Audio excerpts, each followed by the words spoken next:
What's stirring in Los Angeles isn't just momentum, it's an uprising. The Chargers enter the 2025 NFL season not as hopefuls, but as enforcers, molded by a new regime and a hardened edge that's been years in the making. With Jim Harbaugh now at the helm, the identity of this team has undergone a dramatic transformation. They're no longer the squad defined by late-game collapses and what-ifs.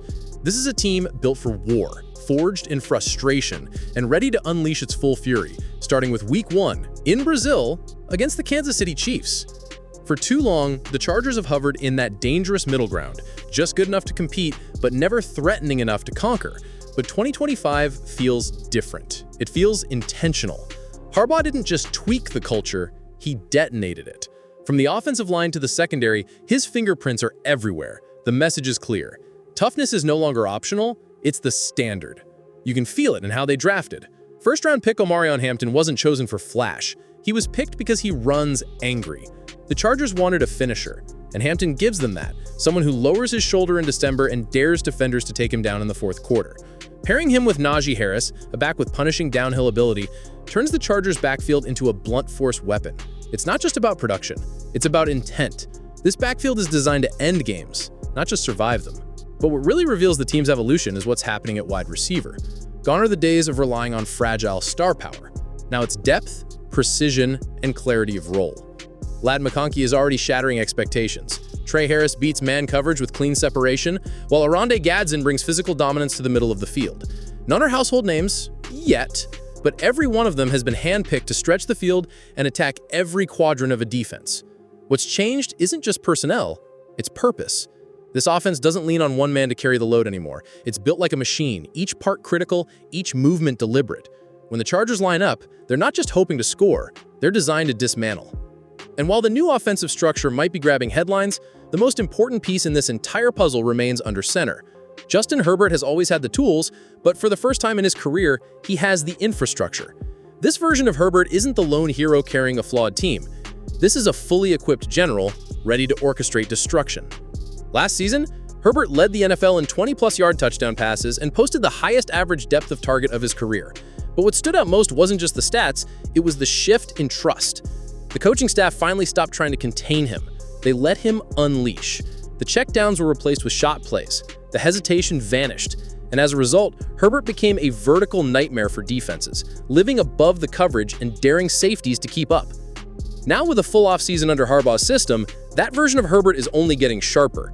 The playbook has expanded, the pocket movement has improved, and his command of the huddle has become absolute. What's frightening for opposing defenses is that Herbert isn't just a thrower anymore. He's a field general with mobility. Last season saw him quietly emerge as one of the league's most efficient play-action quarterbacks, while also breaking off multiple runs over 30 yards. Not design plays, but pure instinct. And this season, the Chargers plan to let him run free. For the first time, the coaching staff is fully embracing Herbert's ability to move outside the pocket and create on the fly. Defenses that sit back will get diced through the air. Blitz, and you'll risk Herbert breaking contain and picking up 20 yards with his legs. The era of Justin Herbert as a static passer is over. He's now a complete quarterback, smart, mobile, and utterly lethal. More importantly, Herbert no longer needs to do it all alone. With real depth at receiver, a bruising backfield behind him, and an offensive line that can finally protect the pocket, the excuses are gone. The limitations are gone. What's left is a quarterback with full control, and that should terrify the rest of the league. But if you think the offense is where the Chargers' transformation ends, you'd be wrong. Because on the other side of the ball, there's a unit brewing with equal violence and sharper purpose. The defense. And they're not just coming to make stops, they're coming to hurt people. Every season, a few names emerge from the shadows and change the narrative of a team. For the Chargers, that list is already forming, and it's shaping up to be a nightmare for every opponent on their schedule. One of the most electric under-the-radar weapons is Darius Davis. His speed doesn't just show up on returns, it warps the entire field. His horizontal quickness forces defenses to stretch themselves thin, opening subtle lanes that allow the offense to breathe and evolve mid-play. He may not get the headlines, but Davis is shifting how defenses line up. Then there's Tarheeb Still, a player who's quietly becoming a foundational piece in the secondary. As a rookie, he recorded 4 interceptions and showed rare instincts in man coverage. His closing speed and ability to undercut routes turned him from a depth pick into a legitimate problem for opposing quarterbacks. He may not be on every analyst radar yet, but within league circles, still is a name that is rising fast, and this fall, expect that respect to go public. Dion Henley's story might be the most quietly impressive of them all. Despite battling through a shoulder injury last season, he's still ranked in the top 10 league-wide in tackles. Now fully healthy, his range and anticipation make him one of the most disruptive off-ball linebackers in the conference. And what sets him apart is his ability to drop into coverage and completely eliminate tight ends from the game plan. His chemistry with Derwin James, one of the league's most versatile safeties, has created a pairing that's smothering pass-catching tight ends and backs before they even get into their breaks. What makes this version of the Chargers dangerous isn't just the top-line talent, it's the hidden gems and role players who are already playing above their pay grade. Keandre Lambert-Smith is a perfect example, a rookie with raw vertical speed who's already making defenders panic in coverage. Or Oronde Gadsden, who may not carry a big name yet, but is quickly emerging as a matchup nightmare with his size, catch radius, and control over the middle of the field. These aren't just rotational bodies, they're future starters, already making game-changing plays. And when you can rotate that kind of talent without drop-off, it changes everything in November and December. But none of this matters without a defense that can hit, intimidate, and dictate. This year, the Chargers finally have that. Thanks to defensive coordinator Jesse Minter, the system has shifted from passive and reactive to aggressive and purposeful.